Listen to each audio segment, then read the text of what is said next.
Good day, good morrow, how now, and how dost thou? In other words, wagwan and welcome to the School of Shakespeare.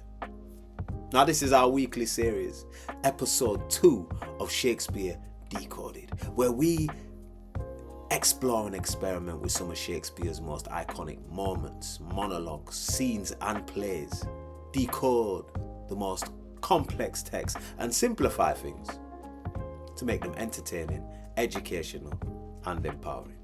So today we're going to look at paraphrasing and how it can be used as an effective tool to help us to deeper understand Shakespearean text, or any text for that matter. So I've got a little definition here for you. So I'm going to read this for you in my definition voice. Paraphrasing. Let's do it properly.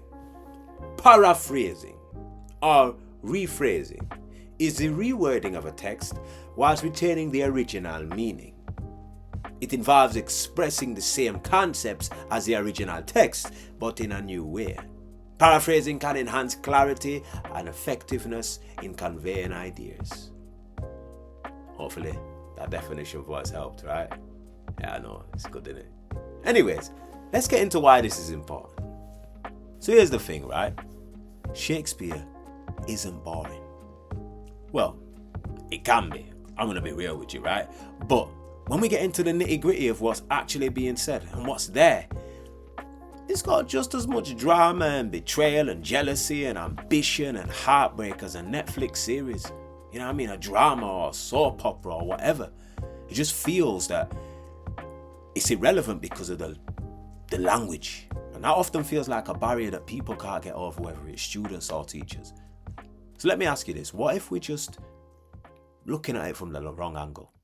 What if we're teaching it and studying it from the wrong perspective? Instead, how about we make it our own, just as we have this week in our decoded monologue. It's the same monologue as last week, to be fair with you.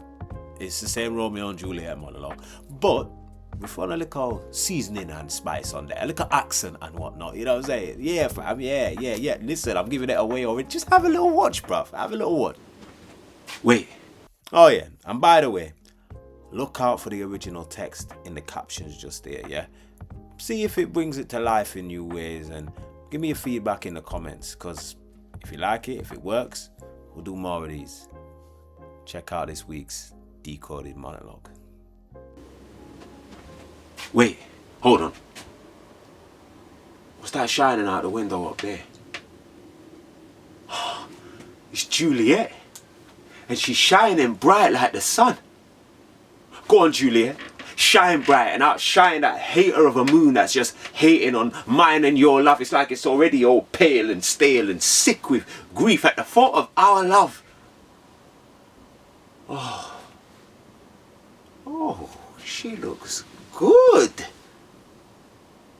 My lady, my love. Oh. If only she knew she was my lady, my love.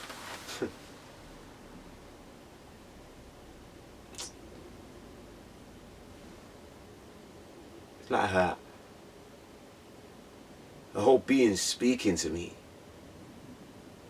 but not saying anything at all. It's like her eyes are speaking to me. I might have to answer. Yeah. No.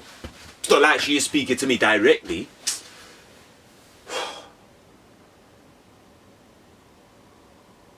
Two of the most beautiful stars up there must have clocked off. We've got a few other little bits to do and they've left her eyes to twinkle up there instead. Can you imagine that?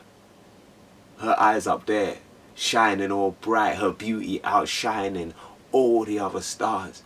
If that was the case, right? The birds would sing all day thinking it was never nighttime.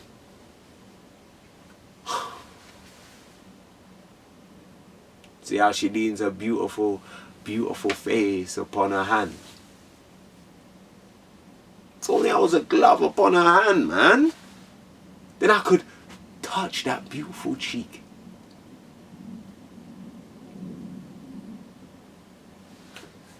Now hopefully that paraphrased version of the monologue along with the original text there in the captions area helped you to find a deeper understanding of what's being said by Romeo and what's being emotionally experienced by him at that moment in the play. I think it's about time though that we look at why paraphrasing is important and helpful. Well, a lot of that comes down to the fact that it helps us to improve our comprehension and understanding of the text itself. So a lot of this confusing, old-fashioned and outdated language becomes much more accessible, becomes something that we can start to engage with and truly understand from our own perspectives.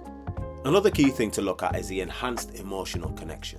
By translating it into a language that we can truly engage with and connect with, we get down to the raw emotion of it.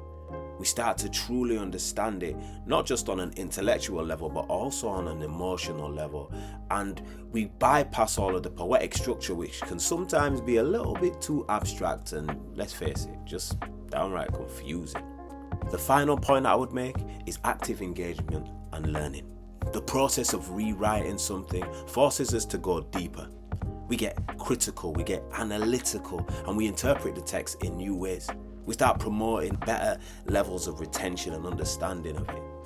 And for me as a performer, I love to see when people start to access their inner actor and they convert that lack of understanding into that actionable and visceral language that they can play with and start to explore for themselves.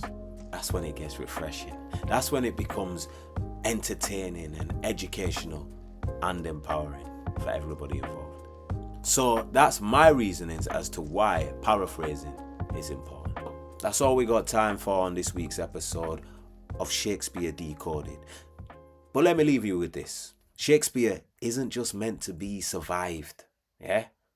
It's supposed to be understood. And paraphrasing is one of the tools that we can utilize to do exactly that. To understand Shakespeare and any other text for that matter.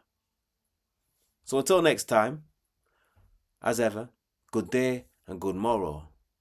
But farewell, my good people. I take my leave.